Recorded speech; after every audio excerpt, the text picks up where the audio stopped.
Sirtu zong zong te Isu Kristaming sa bebek ule Wanya sang ni som ni panga hum top kan lo theng nai ta viau maya Christmas po kan theng nai viau ta maya ai then khat Christian tam tak hi I enge ni kan ti don thil hi ngai poimo tur chin a oma ngai poimo lowa Bible kal lem lo te om ta a chan dam na chok lowa po entirnan bok te kut kan ti ang chi te Pentecost kut kan ti ang chi te chu Bible in man tur ni ani nen min thil thap thap oma chu chu mi in lo mang lo po ni se eng ma sual na om lowa ti chuan mi in amang ani chuan ani le a tha eng kim mai Bible na min thil fi awang khan man thei kha athata ni ka soi tong khan mi in an man lo po in apoi lo an chan dam na eng ma a khoi phoi lo ma sem kan mang ta ro ro chu Bible a man tur ti le ani le tha fel fai ta ka pe kan ni wangin khang ang chi ka chu man thei chuan a tha ti chuan Sunday emo Sabbath emo po ni se Bible a hian detail in la in sa anga in zai anga in lam anga ma sermon a omanga tiang kha detail in om chuang lo ma se Bible ni na in kal pui ani lo wangin sermon te kan ya zai te kan ya kha Bible a detail in ti thap thap tur om chuang lo ma se Bible kal lo le thil poi lo ni wangin Sunday kan khomo Sabbath kan khomo po ni se kan ti ta a khang kha enge kan ti chuan Bible ni na in kal lo Bible do dan lo Bible a po thap thap om chuang lo ani wangin kan mang ta a tu tan po athabe ka eng ma sual nom ta lo ni chung tiang do chuan Christmas ni hi kan lo kal le ta a Christmas December ni som ni panga hi Isu apian ni lo ti chu Christian tam tak chuan kan thre thawanga ma se apian ni hi Christmas mangru ti omlo mangsu ti omlo ta a kan lo mang ani pon kan man lo chan nge kan mang December ni som ni panga hi Christmas a kan lo mang mo Christmas hi December han Christmas kan lo mang khim khim pon se kan man lo chan te kan man chan te kha ani nge ru ti Bible a om chuang lo mangsu ti omlo mangru ti om chuang lo wa ma se mi in alo mang ani chuan kan man chan kha poi mo ta ni chu ke po ka soi thina December ni som ni panga mo December tha chunga mo Christmas kan man hi Isu hi mi thla hena piang ti rin wang ne lovin te ka soi thin hi then ta chuan chung tiang adik lo ti reng chung mangsi chu ithu dang sai po arin om chuang lo an ti ta ani le December thi kan mang lo ta Isu pian chama kan man lo chan te hi ange ti kha apoi moi ka hia I man lo chan hi mi chan chen tha an thil phaim December ni som ni panga Isu pian na ni lo ka ring lo kan ti ta a apoi mo kan Bible a po om lo wa mang tur om lo mang su ti om lo ta kan lo mang lo ta kan lo mang ta po ni se I man lo hian mi in chan chin tha an siat phaim Christmas December and Christmas ka bang nia lo wa ma se mitam tak chan chin tha ka khil pha ti tur hi kan nei em ti ka chun poi mo ka ti zo ka soi to kan ani le ni lo wa kha buai a in kan mang po in kan man lo chan pathian ta a hlokem ti kha kan lo mang ani pon December hi Christmas angin kan man chan a hlokem ti zo ka ka boi pui chu ania chu ba ta chon kan man lo chan thia Bible om lo tiat mang lo ringot a in mang su ti om lo mang ru ti om lo min lo mang ro ni chuan a hlokem pathian ta ti kha ka te na zo ka ni kan mang lo i po in o ani le mi in chan chin tha thiat phaim ti kha chu ka te na zo le chu chiu lo ni ta a hei ke ni Malaysia chuan December hi ke ni tan chuan chan chin tha thil tha ni ani ta a chan chu December chu khovelin Christmas ain kan pom ta na thona rama chu mitam ta holiday te ang la thei ta ni chung tiang chu lo ni ta a I kar tin do tho mai hi ring lo mi te ne na chan chin tha thil na he Christmas bo ru ka bang hian thil na tur chance ka lo om ta chu bang ta chuan he December te hi ke ni ho ta na phai chuan kar thatin mai the December Christmas ni se du om a chan chung bang mo a Christmas Isu pian ni ani le ni lo kha kan boi lo a chu ai chuan mi an hun mana he bo ru ka bang a chan chin tha khil thei tura anril ru in honga ring lo mi te biak in ron pan kha kan lom na ni chu bang ta chon December hi ke ni ta chuan Isu apian ni le ni lo ayin apian ni lo kan te kan man lo chuang kan man chuang lo eng ma hlong na nei lo ai chuan ka khatin te hi ni sala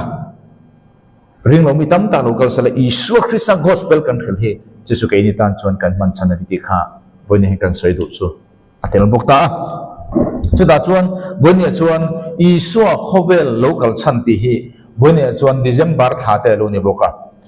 hi kan khia tan poimo le in ka ria a then ka chu ka soi to te po voin han karon soi te langa ka soi lem lo te min Isu khovel local chan hi ring tu tam tak hian kan var po da na hi chuan Isu khovela local chan kan khia dan ang hi chuan tamzo ke na kan khia dan ang hi chuan pathian hi hlo cham de rani ti kha boinia Isu local chan kan khia dik lo chuan kan chu da na chuan pathian mil ho cham ta kan mi hlo cham kan ti chunga kha mi hlo thing kan ti chu atum hlo thinga kha ni ma se voin ke ni ho pathian kan thu khia dan chu Isu pathian hlo cham de ang kan ria a chan chuang wang mo athil tu ma hlo thing lo ti kha voinia hen akal chan hi ifia lo chuan tu na kan fia anga Isu hi min chandama wa na min da tur anga pathian tu hi kan khia ni chuan pathian hen athil tu ma hlo thing lo ti voinia hen kan khia tangai chu bang ta chuan Isu kal chan Bible na azir tir dik tak ifia chuan pathian hi hlo cham ani lo pathian hi hlo thing ma se voina ring du tam tak jok in na kan khia dan Isu hi min chandama wa na chatu na om tura kan ring ani chuan pathian ni mi hlo cham tak ani ti kha a khia thei ta chan chu atum hlo ting lo atum cheng mo khovel min lu kha tir kha tumania chu chu voinia Isu local chan Isu khovel local chan ti thupi ka dan chan khani le chu mi fia tur chuan pathian thil tum kan thia tanga ya chu mi atum chu a hlo ting chawin mi hlo ting kan ti thei thil tumi na ya engineering ni ituma leilet pa ini nei chuan i hlo cham leilet pa ni ituma leilet pa ini chuan i hlo ting a chan chu itum mi hlo ting alom chu ang chia chuan voinen pathian in a thil tum hi kan hriat lo chuan tua Isu a khoba lo kala chandam kan chan vana min da tu vana sa tuan om tura kan in ngai ani chuan chumi mu da na tang chuan pathian ni mi hlo cham takani engwang mo atuma hlen lo ti kha voina Bible kalphung khelo ta na pathian kan bu da chu ti ang pu chuan om chu ba ta chuan voinia Isu khobela local chan kan khret fo poimo Bible mi zir tir dan ti ka soi du na chan chu ni le chu ba pathian thil tum chuang e janer se bung khachang som ne paruka tin pathian in kan an puin kan an na nung zul zu ya om turin mi khin sia mang o tin tuipuya sanga chunga te boruwa ka saba chunga te ran chunga te leichung song ate leichunga bokwa tu thil bokwa tin reng chunga te an ma ni chu thu nei na inei tirang u ti hini pathianin mi hring original a plain chunga kha vano om turin ani ozong lo hi pathianin khovel hi dominion hey rada amang ta Hebrai chun thu inei tirang u mizo Bible na ti kha thu nei na inei tirang u ti in ul king je ma chon kalet dinga chu rada ani ta Hebrai tong chon hemi hi Arabic tonga he rada hi le din ni chon pu chaw thoma dictionary khalo ando Hebrai khan mamlakak te manga rada mamlakak te kha Arabic in angkhat vegani chumi om sia chu kingdom pu chaw thoma Hebrai dictionary kha endo o ta khan tu ne ka soi hi in oil lo chon verify du tan chen en thayang Reverend Dr. Chaw thoma Hebrai dictionary kha in en thai Arabic tongin mamlakak malkuk ten tiang rada in ang vekani chumi om sia chu kingdom ti nani engmo pathian in mi hring kha Adam hi Juda po la ni lo nia mi hring song in na na pathian in mi hring chunga thil tu ma nei chu leilung kha kingdom ni turin ti dang tu ni chu leilung kha op turin ti na chu pathian plan ani chumi aple na chu pathian in isua alo kaltir khan hemi plen kha kan hlauta chumi ti hlo ting tura ron kaltir anilo hemi leilunga min da tura kha Halloween và đã cho tôi mình đã tuổi này chân và thiên ni mình lo chăm đê là đi cái gì là chân chút chút này hem bị athil tum hi bum na wangin kan cha na kan lo chama chu tak chu Isu Christ amanga aron ti lo tin le sawin và thiên ni lo thi cái gì thấy atum ma lo tin kan thtiam đó mà sẽ với nên bị tắm tặng xuân và đã cho tôi nó ôm tôi đến ring tôi chụp cái hình đã tặng xuân và thiên hay thiếu tôi mà họ chăm chú bạn và thiên thì mình họ chăm biết rồi thì tự khá soi thế đó là gì chứ nè chú bạn các xuân hay là hiện cái hành soi tôi và thiên thì mình phinh asiam khan nghe asiam tiếng nghe asiam cái gì xuân lấy lùng khá lúa khát lệ ốp turin kingdom ta này chú bạn Adam mà thấy chú Pathian in enge pe kha kingdom of God pathian ram le kingdom of heaven van lal ram ape ko pani adam ka sol thuman le video pathum van lal ram le pathian lal ram ka siam to a tham tak chu in clear don chuang lowa achan chu kan khalam kha kan clear pe lo mo chu bang bible hi kan khalo tam hen kan pe lo ni achan chu thil aneu kha a hlok lo tharawa harna kan mulo ti ha kan ti ta a har vut a hlok vut dugat kha kan tum ta chung tiếng chân anh thấy cả mấy trăm non rồi Bible thì ahar bút trước đó này rồi thu tắc khiết na này thu tắc ít khiết là khăn ít nghẹt chứ cho nó người ta cho bằng in thà nào không về khảo lệ vạn ram cần thì chuyện mó vạn ram cần thì chú vạn na arruat mi pakhat chú vạn ram vạn na tanga anruat mi pakhat leilung optura thu nei tura anruat kha vạn ram thì chú này vạn na op vạn na appointment pe ka ngai vạn ram kan ti chu vạn na vom khan elo vạn na anruat appointment an pe anruat mi pakhat manga leilung opakha vạn ram anti pathian ram kan ti chu Bible in rom bung som pali hian pathian lal ram chu cho le in ani si lawa cho khoi thei mu thei ani lo ti nai chu ma se fel na te thamun na te kharau thiang hi man lim na te ani jok chu bangin pathian lal ram kan ti chu tharau khovel kan ti maya tharau thilani om zia chu piang thar ti na ni chu bangin adam chu piang thar sa và đến là lấy đúng optura arua sa và lal ram le pathian ram nei sa ap piang ani am tiam tu no chu pathian ni na original lam ring arua mana chu ni chu ta tang chuan pathian ni hlo thing tir pathian ni a hlo thing kan ti don chuan isuat alo kala min chandam kan ti chuan he a original masa leilung optura min ti kan lauta ka kha aron chun zom lea hlo thing turin aron ti kan khiat dik chawin pathian hi a hlo thing kan ti thei ma se tu na ring tu tam zo kan khiat anga chandam kan ni mel awa na sa tu na om tur kan in ngai ani chuan chumi mu da na tang chuan pathian in athil tum hi hlo cham der engineering ni tumin leilet pa ani ang dei ang khani atuma hlo thing lo mo doctor ni tumin pastor ani dei ti ang vel khani ni tur phazau lo kha leilet pa ani chuan atuma hlo thing kan ti thei chu ang chia chu pathian hian mi hring hi wa da chatuan om turin original plan ani lo sumi original plan lo cham lo ka ti lo thing asiam chawin pathian hi a lo thing kan ti thei hela dang hian Isu khovel al local chantor po ariat pe chu lo ni ta chu wangin tlem ta kan lu deuh lang na hun kan nei tam tura kan da tin pathianin kan an puin kan an zuin mo om turin mi hring siam o tin tui pui sanga chunga te borok saba chunga te ran chunga te le chung zong te le boga kal tu chung tin re chunga te an mani ati khi tu nge pathian nge an mani khi athukal punga tang chuan mi hring khani evi le damate kha an mani ti takhi an mani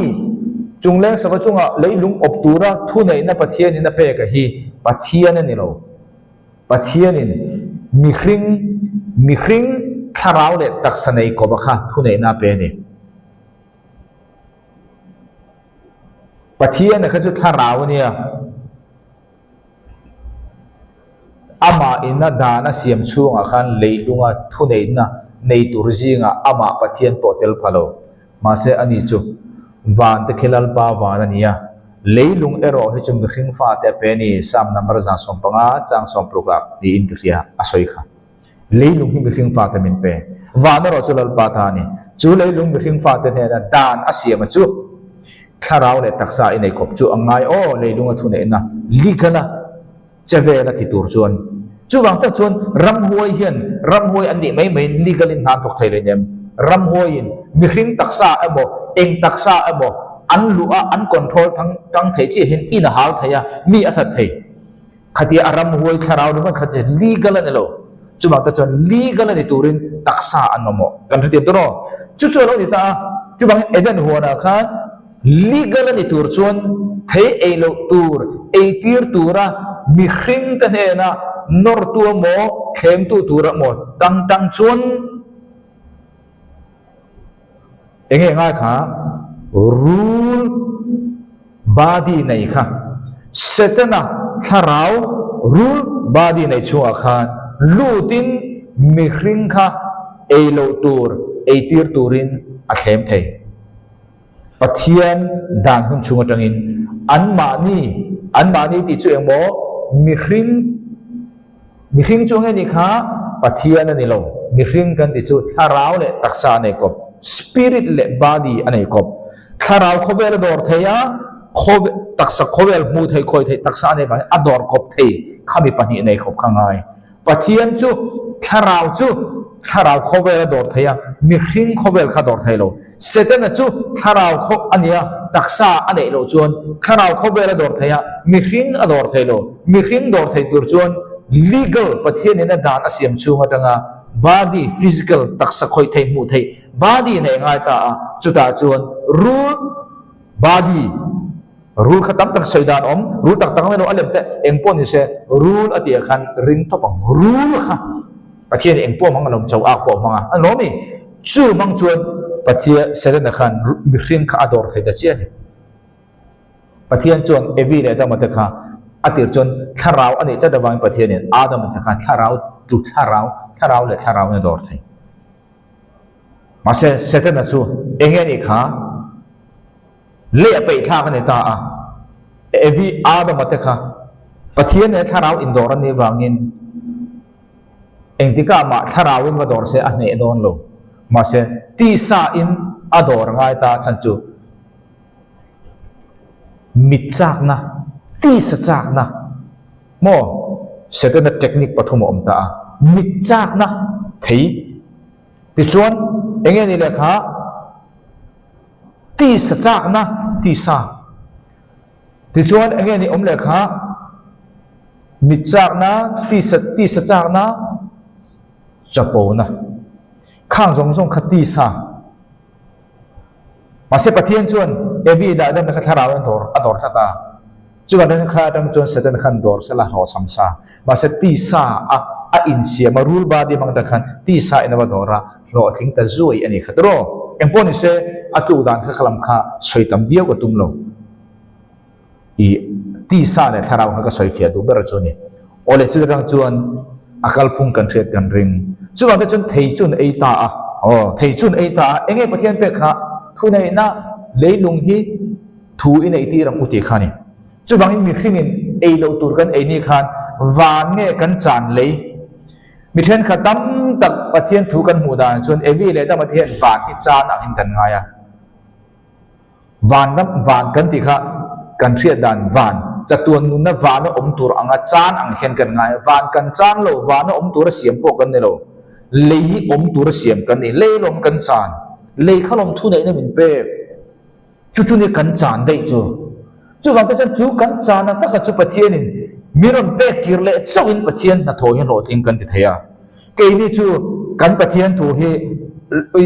holam le kalama nei lo re a original pathian in ati lo re wana min da dai ni chon chatuan in mo rin tu te kam pian thar to nu wana chu wang ta chon thu nu kal lo bible i khalong una thu om zia min pe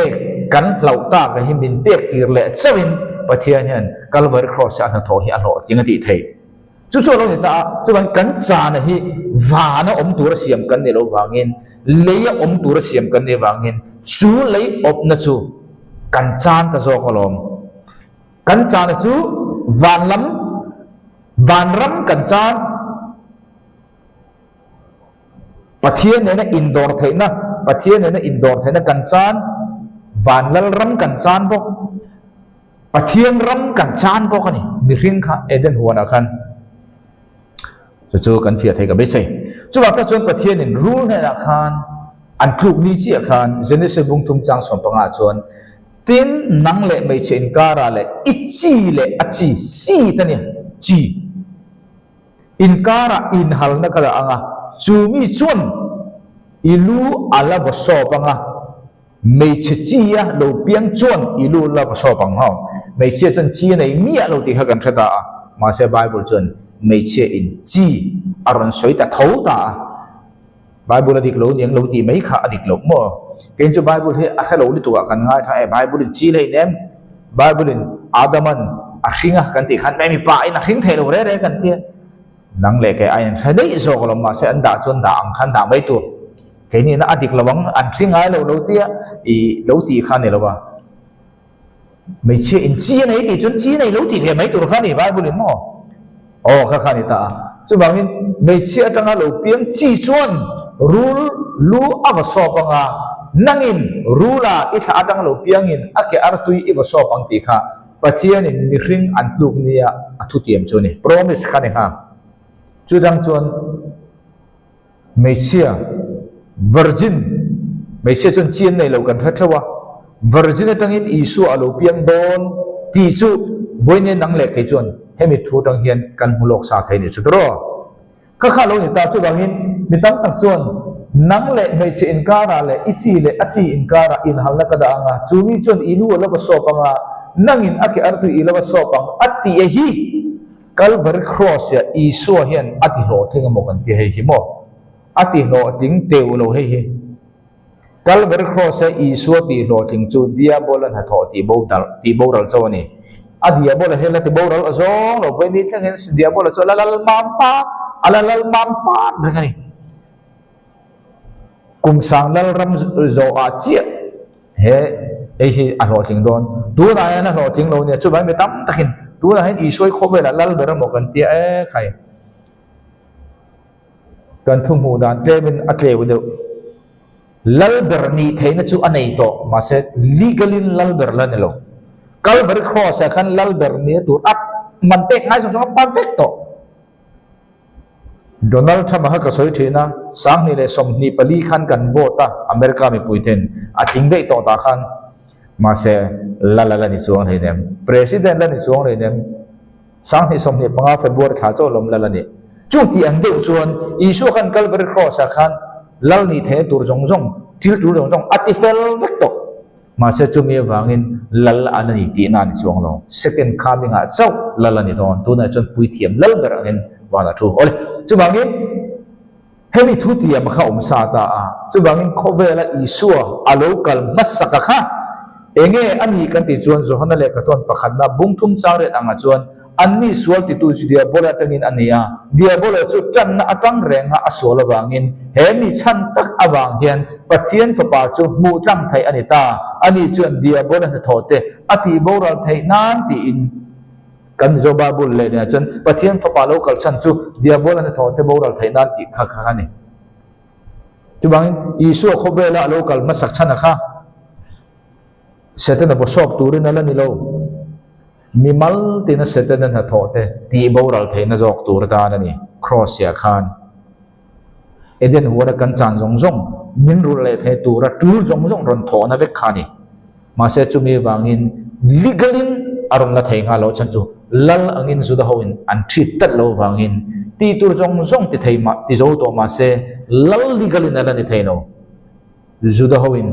lal anga an pom huna chaw legalin lal ani thai chaw ani okay chu so lo ni ta chu bangin chu mi chu kan chan ta ka bang khan enge kan chan ti kha khovel kan chan ka ti kha van kan chan lo chen kan ring tam tak kan thu mu da tang chuan evi le da ma hian eden huana khan van kan cha nang van kan chan chuan pathian in vana min da tu adik che chu tian chen pathian a hlo ting kan ni thema se bible anela vana min da tu ne se lu po kan tu man lawang min siam che vana min thoi chong vana chu tu ni kan om do nei ma se chu pathian thil tum khan ne lawan lei min op tir le kha kan ram king do matan min pe kan ya ma se chu kan lo wangin chu ta ga chu Iso Krista lo kala aron tile berapo kan chanta leilung op naram makha op thei tur min siam chu tak chu pathian chu a hlo ting kan ti theina chu ani le chu wa ta chuan chu kan chanta leilung a chuan nang le ke kha thu nei tu op na pe tu kan thing do mani wangin kan chan ta si chu I thu nei na mang le ka thu nei na min pek mang khalom se ta nei tu nin khovela thu nei na ne me thon ni korin bung li chang lia an ma ni ya he khovel pathian hian an ma ni ring lo te ril ru ti del to a chu ti lo jong Krista chan chin tharo pu na eng chu pathian an pu ya ni ya chu an ma ni ne na a eng da nge chom je chu he khovel pathian hi tu nge setana hian ring lo mi te chan chin tha kan srila an rin lo nan an mit mo an ril ru mit khati del sakani chu chan chin tha chu nge kha pathian an pu ya ni chuwangin Adam chu pathian an pui siamani kan ti khan pathian an pui chu chanchin tha Krista chanchin tha kan chuwangin Adam chu pathian an pui ani chuan chanchin tha Krista nei sana piang siamani tu na hen tu po Krista nei lo chu pathian an pui ni lo Krista chanchin tha ro pui ne en chu pathian an pui ni kan ti kha Krista chanchin tha mi in rin chawin pathian an pui ni le arin lo chuan pathian an pui ni lo anh point sẽ khami kan soi zong zong a khan kan soi tum ber chu lei kan chana thu nei na min pek na mun ani kingdom khovela min pe kan chan ta ga wangin chu kan chan na rama chuan setana hian kan aya tu na hian lal ani ta ni chu khovel pathian ani ta ni chu chu lo ni ta chu wangin chu mi chu pathian in lakir le turin apek na din mun mi hring ne na pekir le tur khan Hebrai and Oma Israel and Oma Sudan video te kasiam to a nakina atul jong kasiam lem chuwangin Hebrai aron mangta a Hebrai kan ti chu Abraham chi fa jong muslim ho kan ti chu Israel te bokon tel ve kan ya chu lo ni ta ma se kha ho ka Israel an lo mo Hebrai chu ni Israel an lo empon se kha subject an lo chuwangin sumit kan hlauta dong kir le turin pathianin nambil bi khan aron nei ta a chu nambil bi mang chuan Isua alo pianga chu nambil bi mang chuan Bible kan nei ta a chu nambil chu khobela chanchin thil tura a khan khan hil pathum tlang pui thuin khobela chanchin thil tur niang an mani mangi Isua alo pianga an mani mangin Bible zia be kan yang te kha hebe pathum kha a hlom lian ber ten nei ma se khami jinga khan juda ho en pani chi anti hloting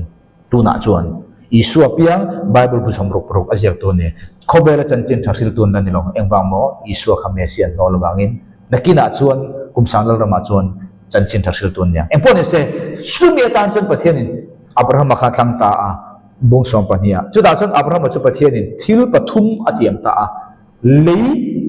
leilung kha tiamani ti chuan seed na chi kan ti kha atiam bokani apathum na chuan mal som na atiam ta a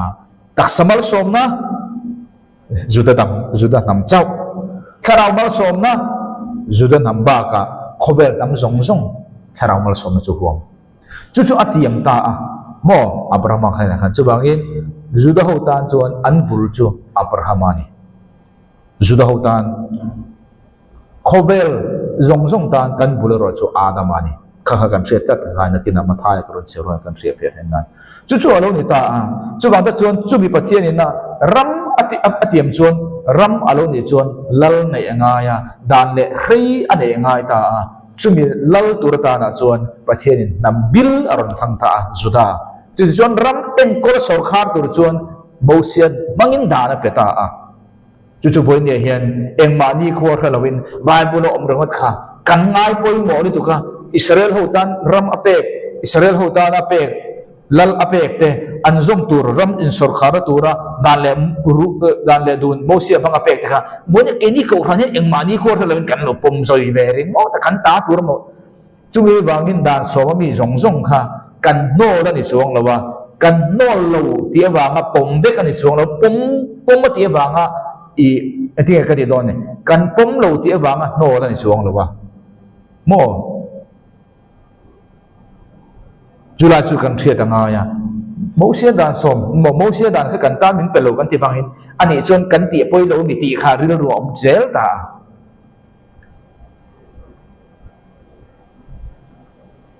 chung chu ani ta lo da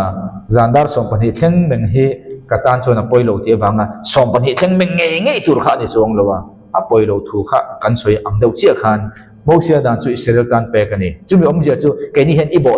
chiang ula i tiang ti kha ani song lo wa nang le ke chu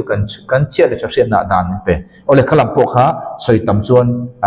kan subject kan lu no param khata khan du to po tang chu alo ni ta chuan chu da chu pathianin lal turatan khan nam kha thang ta ni asan chu ram apek tiam ta dawangin chi mal som na heng zong zong hi kan zir to abraham thuthung Palestina thuthung Davida thuthung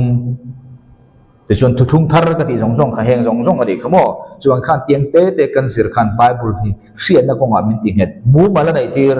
cái giúp hắn tiếng các country lâu chuan mua măng này đến đủ lại khai lang hay lại thu thung thay tiếng các country mấy thôi này chung chung này là vin chú bằng in bắt chuyện này ram ape abraham này là chặt tuan anh cần tì kha seed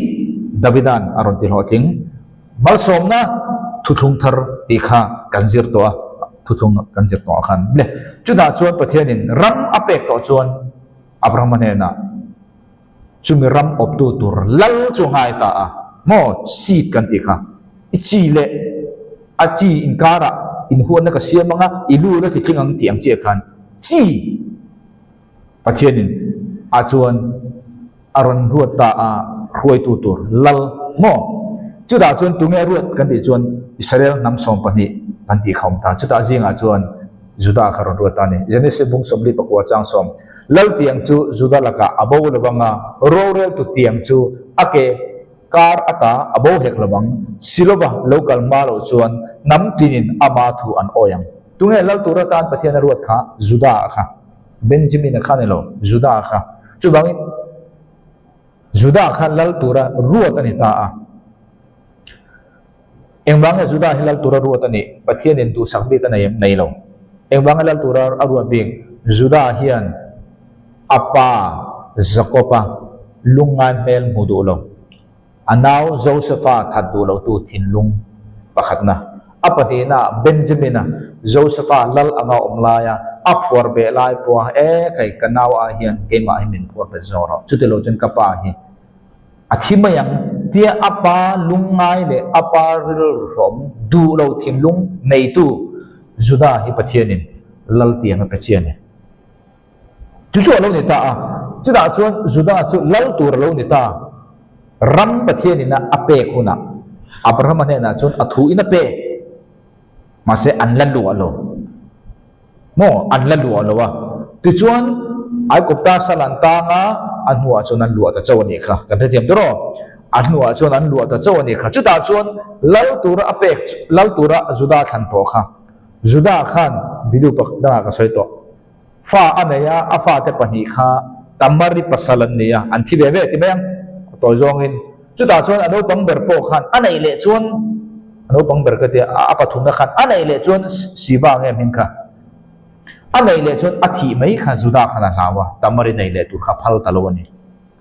chu bang chuan ipa ina ba hola takina alen huna hemi ka fapa ne in nei le don ne ti in bum atum ta ne ma se tamari po lo a bik lawa no chi zuar angen siama juda khan alo ba mut puya khati khan tang se kha thon thu kha chu bang chuan afa atanga lo piang kha tu le tunge ni kha tamari chuan fa anei ta a juda laka phir perisele zera ti khani mo chu mizo tonga chuan ferisa kandita a zera akhing kandita a chu tamarin juda laka akhing khani chu bangin davida le iso khrisa chu tamari juda laka akhin tu fa nge anti chuan Paris hemi tangin Davida le iso hen lo piang mo chu Juda na tamar laka ason fa kal se lan ni chu ma se chu alo ni ta ma se kan se du point chu tiang chuan ap son fa ang anei du tat lo wang khan son fa ang an lo ni ta pathian in dana siama son fa re tu ma chuan som chung chu kami le sa ji ngan tel thailo Deuteronomy bung som ni pathum chang nia son chu lal pa mi te pung khom ji nga an tel tur ani lo chuan som na thlengin an tha chu lal pa mi te pung khom ji nga an tel tur ani lo ti kha dana siam sia chu bangin Juda chuan amonu tabar chu alo mut puya anu pui ni lo na son fa ni ta mai lo chuan tro chu lo ni ta chu chuan Davida la ka fa pa ni nei ta peresa ka te chu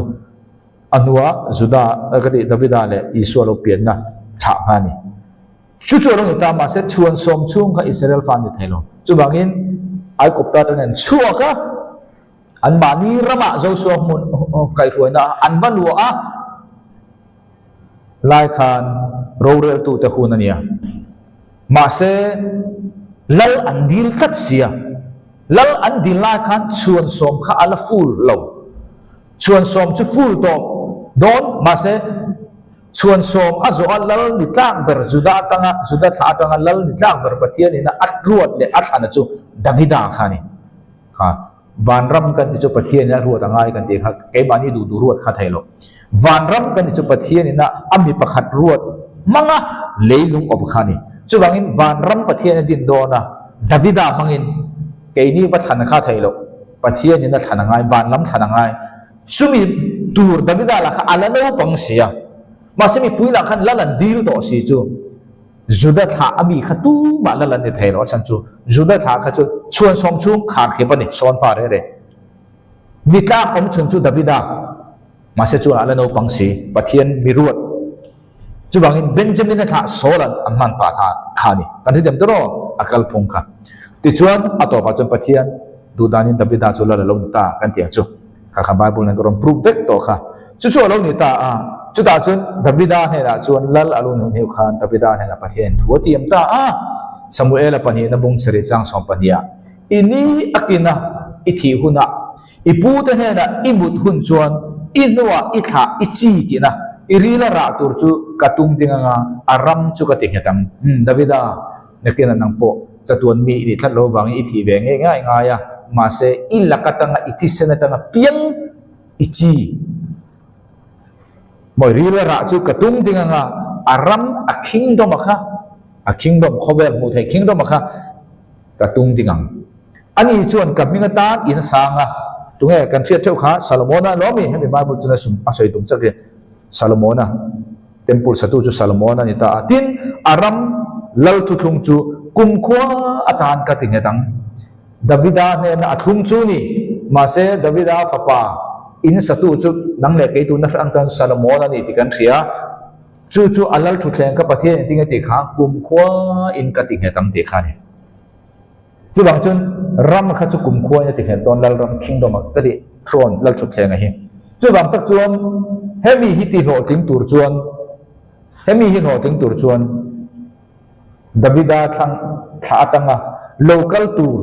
hemi ti ho ting tur chuan pathian thu tiam Davida ne na tiam ho Abraham ne na thu thum tun chu Davida ne na thu thum ani ve tung Davida ne na chuan lal thu thleng kha ni tiam ani tro Davida ne na chuan ram chi mal som na Davida ne na chuan enge tiam ve tung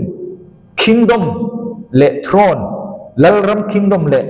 thu thleng kha tiam ve thung big takin chu da chuan he thu thum atiam hi ti no ting tur chuan thil chi ni angai ta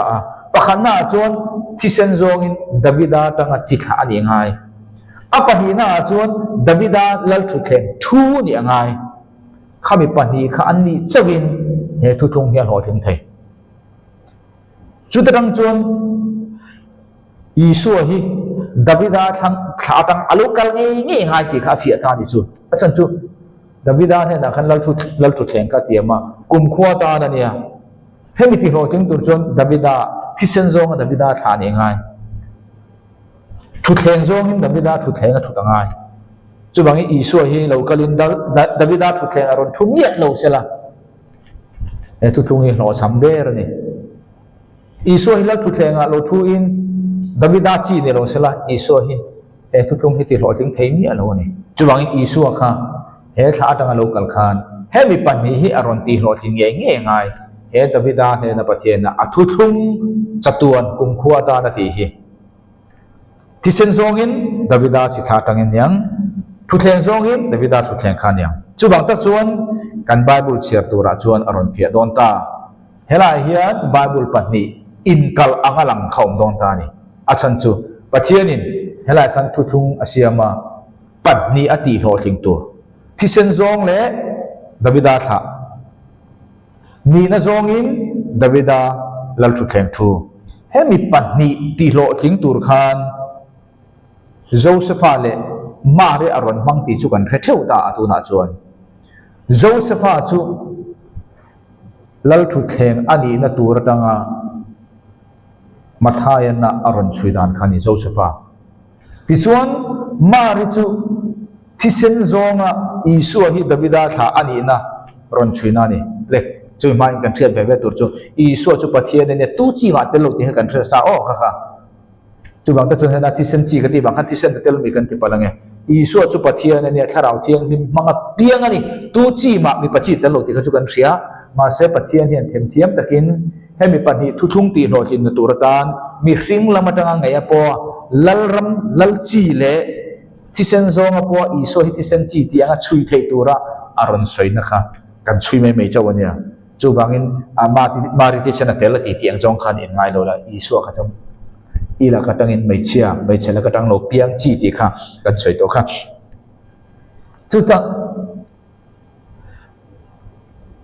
chu ba chuan hemiti lo ti turtan mathai chuan ka gron chiar do karon chiar masanga kan he kan soi fele jong don chulo chuan kan tialo palange mathai le lu ka hian isua pa Josepha mihring pakhat an soidan in ang chi lo khaum ta ni isua pa ve Josepha chu ni ma se an soidan ang lo om ta a mathai le lu ka chu te min thil fia kan tumang mathai bu ka chang som proga mathai chu en la mathai chu juda hota na zia kani aziak tu hian juda focus zia kani chu bai mathai chon isu hi lal ni na focus ya juda ho chon an bul chu abraham tan chui ta a chu wangin abraham ne na pathian thu thung ka sai to leidung atiam chi atiam malsom na atiam davida chu laldam kingdom atiam throne lal thu thleng atiam ka sai to kha chu wangin juda hota na an bul ber kharon tanin mathai chuan isu kharon chui ta ni chu da chuan mathai chuan isu chanchin aron chui khan isu pa Josepha kha engting aron sei kan ti chuan Jacoban Josepha mari pasal chu akhinga aditani chu bangin mathai juda hota na ziak isu hi lal anga chui juda telal anga isu chui na bu chuan an bulber abraham atanga tanin an lal ram intanna davida tanga ron chun zobin isua pa Josepha mari pasal hi Jacoba pa angin ron chui ta ni kan thi bro kha chu Josepha mari pasal tho chu luka chu na ron ziak vele ta a luka chu judami lo jong khovel zentel mi tan focus ne ta a isua hi judalal angaron chui lawin isua hi khovel mi te chandam tu mi zong ta na ni thu kha ron focus ta ni hey mathai chuan isu chu juda ho lal tan cha focus ma sen luka chuan isu chu mi zong chandam tu mi zong ta ani thu kha focus bi zentel ta na ni chuwang ta chuan lukan aron soidan kha adang ta ni chuang o chuwang tin isu ange chu kumsom thumbel ani tan ta a Josepha papa ni na in mizo bible kim lo chu poi mo chu ngai ruat ani angin ani ta ni ngai ruat ani angin chu mi chu helia papa ania ani ta ni enge ngai ruat ani angati tel om zia chu Jacoba papa ti in Josepha ta hian ma khai chu zia ka he dik tak zia ani na dik takani ma se ta chon ngai ruat ani angin ti bible la telania ul king jema chumi om je chu Josepha hi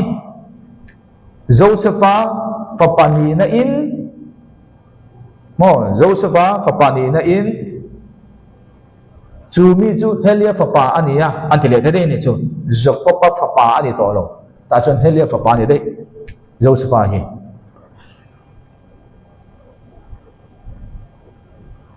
chu engi om je kan ti chon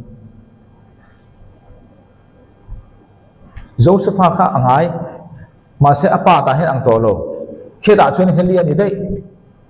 a chan chui kan soi dong khan he lu ka chuan Isua aron chui char chara Isua hi khoi ange aron top kan chon Adama tanga tan dei ani chon Abrahama Adama tanga tana khadi khan aron chui ta dai ta hi chu khobel mi jong jong kan bul po Adama he hin chu judara ne an bul chu Abrahama an ang lo toro chu bang ta chuan he lu ka chuan Helia fa pati engwangin nge Josepha hi aron da kan ti chuan hei ngai ruat ani angin ati dei hi om je chu tak takin Josepha hi Helia fa pa ni lovin atak taka apa chu Jacoba nia ma se Helia fa pa anga ngai ruat ani ti na ni chu mi om je chu nge ani hun lai juda ho khobela chuan Helia chu tu pa nge ni fia theinan Adama oma Jacoba Israel kan ti kha om ta a chu rang chun juda fa nei ta a chu mi chun Davida fa pa nei ta a Davida chun fa paruk na ya kan sei dong nge fa paruk kan nei ta a ase boin je a fa paruk kha kan da tha a paruk singa boin kan zir tur bik tak Davida fa pa lal lo ni chu Solomon kha ni ka Solomon kha nge ni ka ti kha pathian ruat Davida fa piang kha pathian fa pa ni lo kan de mem pathian fa pa ni tur chuan Davida thisena thuanga Davida lal thu thleng a thu te lang kan ti kha Davidan fa pa paru kan en fa pa paru zong zong kha pathian fa pa ke hi an pa ti khami jinga khanan leng lo ma se pathian fa pa chu ni thoe ani na zo na chuan thu ma se lal Davida chi le kuang tang lo piang tur le Davida lal thu thleng thu pan ni khami pan ni ti lo thing tur chau ni tur a fa pa paru kha rual ni thailo ngi de mem a rual ni thei pon se pathian ruat an ni lo pathian na ruat chu Solomon ani chu bangin Davida fa paru jinga pathian ina lal tura a ruat chi chu Solomon tha tangin Jeconiah tangin Josepha khani khatian chi che potang ti chuan Davida chuan fa padang anei le ta a Nathana ma se ani Nathana kha pathian ina lal tura a ruat an ni lo Davida tha ma ni se ma se ti sen zong in Davida chi niam Davida chi ni alal thu thleng zong in aniam ni lo lal thu thleng zong ro chuan Davida fa pa jing ni Solomon chu chu lo ni ta kha chin che potang o ti chuan Nathana tang chuan Helia lo kal ta a Helia fa chu Mary lo ni ta chu bang Mary pa chu Helia ni kan ti mem Helia pa chu tu mo kan ti Mary pa chu Helia ni ta a Josepha pa chu Solomon na tha lam khan lo ni ta Jacob khan ni ta enge dang lam na kan ti chuan ka Mary pa ka Helia Joseph pa chu Jacob mo alo ni ta engwang e Jacob pa chu Helia pu dei ta kan ti chuan kon soi fe don anni hun lai chuan judo culture chuan Helia hian Mary pa hian fa pa anei lo chuan afanu te pasal kha apa ni na pingan na thei chu wangin Helia Mary pa Makpa ti nani Josepha ke ma se Joseph Mary pa hian fanu anei lo wangin ama ming kha choin afapa in apu thei chu wangin Josepha Helia fa pa kan ti chu ati sa zonga akhin ti na ne lovin apu zon hian fanu lir ne fa pa pakhat ma nei lo wangin apu zon ming kha ama pa ina choi ti na ni kan thiam dro chu wangin Josepha ngai ruat ani angin kan ti kha ngai ruat ani kan ti chu Helia fa pa anga ngai ani engwanga mo anma ni zu ta kal chara tangin kan thiam dro ataksa ama hring tu tak chu Jacob ani kan thiam ring chu bangin Jacob tha tang chuan tunga local kha le kan thu kan fiat he turin pathian in he tu thum Davida ne na atiam chu enge ni kha thil pani ti mangai ti sen zong in Davida si tha ni ngai thu thleng zong in Davida thu thleng a lu angai kan ti ta chuwang ta chuan Isua lo piang tur kan bil ru na chui tar rek ta chumi tur rang chuan Josepha chu Jacoba fapa ni nga ya hei hian nge enti don alal thu thleng Davida thu thleng lu a thei tu ani na tura kong ma ti chuan ma ri chu enge kan ti chuan thisen zonga Isua kha Davida fapa ani natura kong alo ni ta engwangin nge Josepha khan avaya ni vek lo a thei lo mi ti zona lo ta se thei chi alo na khom ta ni chu chu voina kan chui tur cho lo ni ta engwang he thei chi alo kan ti chuan Jokonia kan ti hi Jokonia kan ti hen ming pathum ne o je hoi chi na te tia zo he ki mange Jokonia konia te te ming pathum la ba bu den da o an ang vek he pa hi abul chu bible na alo khil kha chu da thang mo mi hring lama tanga ani thelo na po bible thu khil kha dik tur aron siam dam dan kha boy ta aron siam dam kan chui do ni chu bangin Davida lal thu thleng lu tur khan ti sen zongin Davida chi tha thu thleng zonga Davida lal thu thleng ngai kan ti kha chu bang ta chuan Josepha hian cha chu Josepha khang he kha lal thu thleng lam lai niam Josepha chu lal thu thleng nam Davida atangin peng pahne ro chok teng o fa paru ka dei jinga khan Salmon khan lal tur chi ni ta chu ta local zela ton Josepha ani ti chuan Davida fapa jinga khan nathana kha om ta nathana tangin helela fanu mari lo ni ta isuanu engwang he hala tang ni tak vek lowa in ko pa ngai ta ti kha zo na om thei ta hei hi lal ani na tanga chi kuang local na hei hi ti sen zonga Isu kha Davida chi tha ni theina tur lo kam na ta engwang mi pakhata chau ani thei lo ti kha lo ni ta se tu na ka soi to ang khan hetia pani atu na chan chu helai hian bo khom ta ni Jokonia ka tia hian bo khom ta a chan chu he Jokonia hi Judarama lal nung berani ta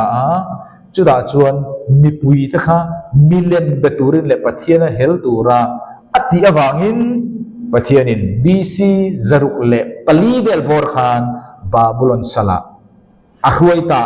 chu da chuan achunga khan an chia thleng ta ni chu hemi pani alo tu na kan hu theina poni chu chiarngo Jeremia bung somni pani chang somni pareta he konia ti chuan Jekonaya ten dia Jehoiakim ten ti an ang vekati khamo he konia hi bel ke som musit om ani lom ni bel achunga du zong om lo an ang chu ani lom ni enga nge ama le atha te chu the chu ram an thian ngai lo wa chuan pai chu an om o leilung lalpa thu henga tharo lalpa chuan heti hi ati he mi hi fanei lo konia ka fanei lo konia chu tumo an ang vekati khamo fanei lo adam chunga hlo tling lo turmi ani atha te tuma hlo tlinga Davida thutpa chunga thutur le Davida thutpa chunga thutur le Judai rama rorel tur an omdon silo ti inziagro chubangin e konia Judarama lal number he patian du dan ati lo wangin achunga an chia thenga tuma achia tangin Davida thuthleng an thuthailo chuwang tak chuan Isu kha alo kalin thil chin hi Davida ti sen zonga ani nga ya Davida thuthlenga thudangai boxia chuwang tak chuan Isu kha Josepha Davida thuthleng thutur chuan Josepha kha Salomon lai anita mo Josepha kha Salomon lai anita masih la ka an chia lo to boxia voi ni theng hen Isu ti ro chu Israel rama hen lalan nei lo re ngan BC zaruk le pari tang khan Isu ti ro chu ba ta chun helai tang lai ni tur khan Isu Josepha kha pathian lal thu thleng zong atang khan aron mang ta ni chu mi om je chu Isu kha engwange an chia lo boxi chun engwange lal ni Isu chu thisen zonga he Jokonia chi le athisen zonga kal khani lo ta athisen zong kal sen chuan kha pathian an chia alo kha atan po atheilo ma se Isu chu tharau thiang lima piang ani wangin kha an chia khan achunga kongro anei talwa hemi a title zone lal thu thleng zone ani na kha ron mangin hemi chi Josepha kha ron man chanani ta a thisen apian Davida tha atang atul bok awangin Davida fapa nathana atang khan mari ataksa apai tu thisen zong khan aron thing ta chu Isu kha thupani Davida lal thu thleng ani na tanga tu helai an chia ina ablok zo lo tharau thianglim fa he an che thisenin delvelo khan title atangin aluat he turin Davida lal thu thleng title luat he turin alu pianga pian tirin oma ti chuan mari ro chu Davida thisen zonga Davida fapa nathana chula tanga lo piang mari tisena pai tu mo achi tel tin lovin ataksa apai tu tisen zong chui tu tanghan Isu lo pian san choni kan fia tu ra kan da chu lo ni ta chu bang ta chuan Isu chan chin chui na po khan tu na zokania kan ti ming kha alang ta ni mathai bung kha chang som pakhata anni chu Babylon lama ruai bo ni kha akun line konia kan ti kha zokania joi kim anang bet min patumane anni chu Babylon lama ruai bo ni mo ama huna khan Josia zokania le au nau te ringa tin anni chu Babylon lama ruai ni kha joi kim na sala kan tiang kha ni tuwangin Isu Krista chui na ji khan tel anchia lo ni ma se Isu kha atisen zong hemi chi atanga lo piang ani ta lo bangin kha anchia khan a effect lo wa ma se lal thu thleng mu thei si zo na khan o omani thisen zong atul thada bangin Davida fa jinga tho si na thada bangin me mari khamanga su mari zon chu Isu thisen Davida thisen ani na zon atanga khami pani kop ani na san khani chu bang ta chuan Isaiah bung kwa chang ruka chon kan tan no pang ro piang fa pa pe kin kan omta no pang hi lo piang no pang ka ti chung e kha marina Isua taksa a akhin khani abadia khani kan tiam to fa pa chung e kha mania fa pa ti ka soi to fa pa kan ti chu fa pa kan ti re me sia mi pa in om kop na tanga in piang kha voine mi hin te kan riat dan fapa chu nia ma se pathian ina fapa ti a riat ve chu ama atanga chuak kho khani atirin thu thu chu pathian ne no thu chu pathian ani ati zo hana bung kha chang khat khani ta chu bangin fapa ti san ti bible na aman tam takhi direct creation ti nani chu bangin Isua thu kha pathian atanga chuak ani na zo na kha fapa ani nani chu pekin kan om ve thong no pangaro chu pian tirani Isu kha mari mangi ataksa kha pian tirani Isu taksa chuma Mesia kanti fapa thu ti sa alo changaro kha chu atharawa kha chu pekin kan omta ro re na chu achan chu pathian da na siama khovela ti sa le taksa le tharau nei kop chau khani ta setanen min lak sakta lakir le tur chuan Isu kha khovel dor kop thei tharau dor kop thei aron ni ve ngai ta chu Isu khovela alo kalna chan te jingami alo kal thei chan khani taksa khring tu ngai taksa khin no chuan eden huana khan an thuk lai khan rule body mang setan chuan rule body mang legal an han pathian da na tangin pathian chu tharau chau khania roin ro thei heklo rule anga du mang pathian khane lawa athua arin omawangin khereng ma se ti thei ma se adan siam jok tharau le taksa nei kop chau khovela legal thu nei ati ti adan siam khan ama avonga mi hring khatu ka phal leile wa naralanga ka thu ero choral long ti tu khan ka thu ke ma na ka bo chera chan mi hring hi ko ro se ke ma en chan dam na ka bo sai le meng ti kha pathian ai da idea ni chu ve le chon pathian chuan a hu na lo thleng khan fapa pathian atanga chuak thu ti sa lo changa kha pe kan ni no pang ro chu mari le Josepha manga Davida lal thu thleng ni theina zon turatanga Josepha lalchi le Davida thisena tanga piang thei tur thisena ni chon an chedong ani that hemilal zon kha a thei lo chuwang thisen a han panga le ta nathana fa jinga mari thisen le lal thu thleng zona in kop Josepha le mari mangkhan no pangalo pianga achunga Krista Mesia te kan theda ro chu pe kan ni arab chu aming a chuan rem ro tu makka pathian chaka chatuan pa rem nalal anti don sia aram zau zelanga ram in rem ne top lewang davida lal thu thlenga thu ang ni davida lal thu thlenga thu lo sela iso hi tuna kan soi kha ani thailo davida lal thu thleng a thu chawin tuna kan soi davida ne na pathian thu tiam kha Atisen zongin Davida thu thenga nge pani kha ngai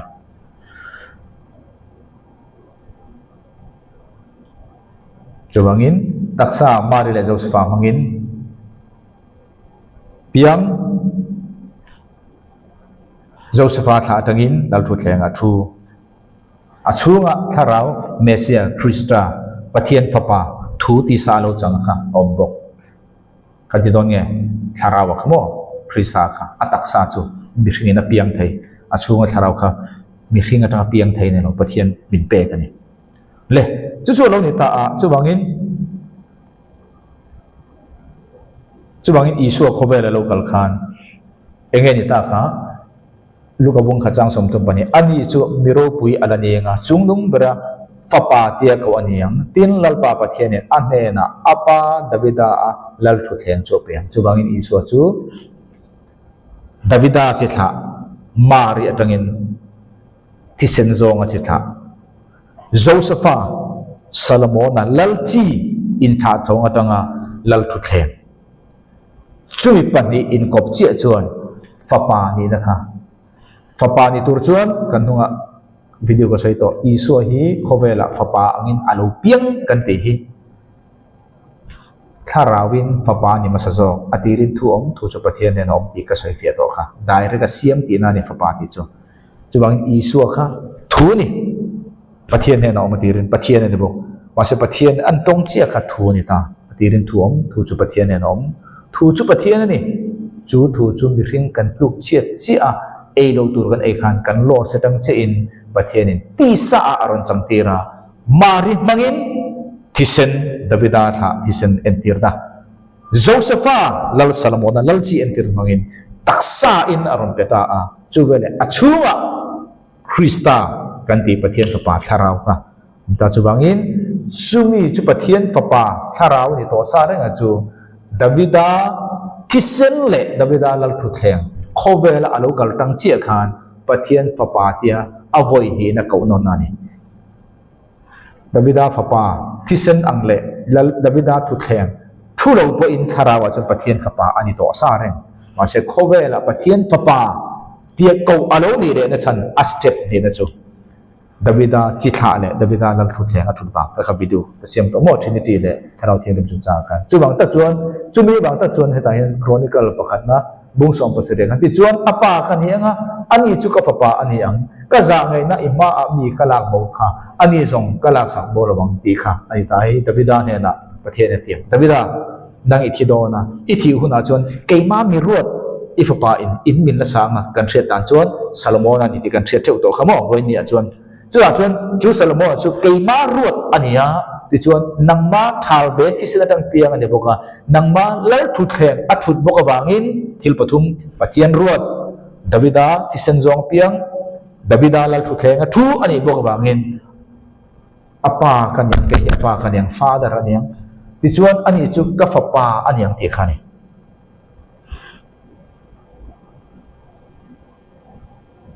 chu alo ni ta a ka chia to long reina ka sei to angin Israel nam reng chu kumriat ni ne seran tan tang chia khan pathian ting ati tin nangin faro ne na chuan lalpa Israel hi ka fapati ra ni ti Exodus mo somli chang som ni pania Israel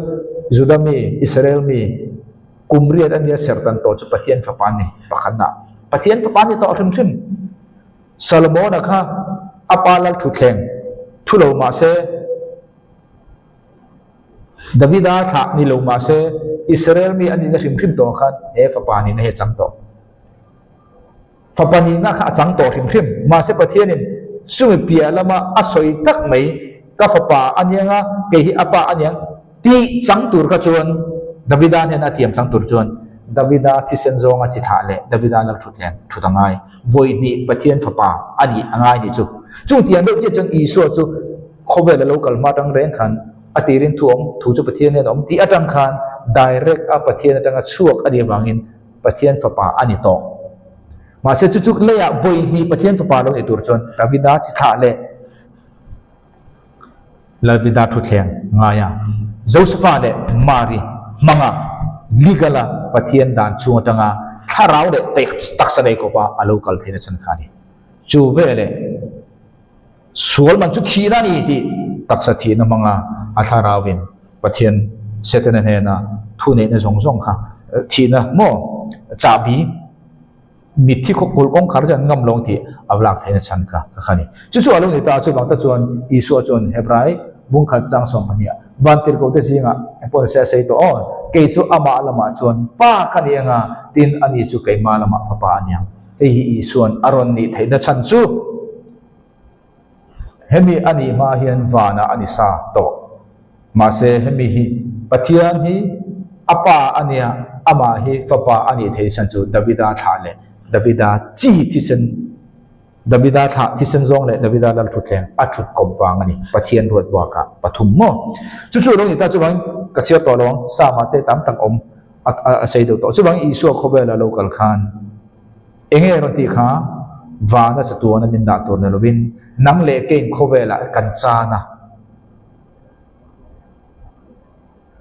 chu ta ka chu matha bung som ni pre chang som pa pre ta chan tin i so cho local an he na leilung a le vana thil ti the jong jong kan he na pe chu bang nang ni le a le vana thil ti the jong jong kan he na pe kinum to ati zo khani setene he na eden huana kan hlau ta ka kha i so in legal takin khowela taksa le tharau na in pathian in rana siam atangin ron lutin ron piangin Calvary cross ya minon la sak le ta chu bang ta chon ison leile wala thu nei zong zong van ram il hau ta ka kha toron kir le ati ta pase juda hoin pom tat lo wangin tu na hian lal ramalatin thai lo chu bang ta chon second coming alo kal huna Calvary cross ya atho zo vector ati vector hi atakin material in khowela ram din don chu bangin boinia kan sai du ber chu boina hian iso khowela local chani nge wana chatuana min da tur ne lo kan hlauta leile wana thune jong jong kha ron la le a mi khin te ne na ap min pe ka chatuana ama ne leilung op tur khan ni chu tin lo chatuana wana min da de chuan iso hi pathiani lo cham ber ta jinga mi ani palange chung chiang ne lovin atum taka kha Calvary cross mangin aron ru veka atum taka ro chu kum sang lal ramatangin iso second khamatangin afulin aron tin hothing don ni ti kha boinia kan sai du choni ai thatu jong jong telal pa thermal som theu chu ro se talome